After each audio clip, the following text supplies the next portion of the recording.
Hello friends, today we will learn how to remove background image in less than 30 seconds.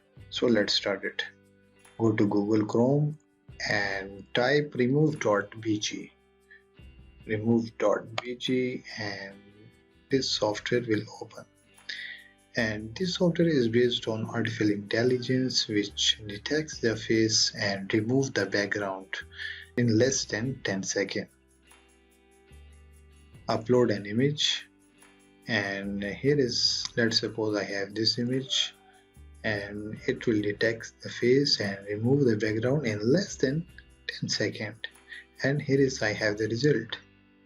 You can download this picture in 430 into 580 resolution, and if you want to download in high resolution then you must have to pay for this.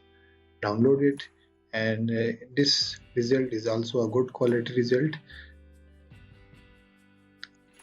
Yes, it is. And after removing the background, you can change the background and click on the edit button and choose the background from here. Let's suppose I want to select this background, and here is I have the result, and download this image.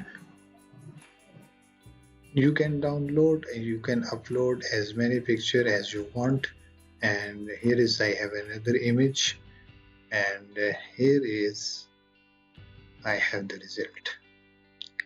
So that's it for today. Thank you so much. Please subscribe our channel to get more updates. Allah Hafiz.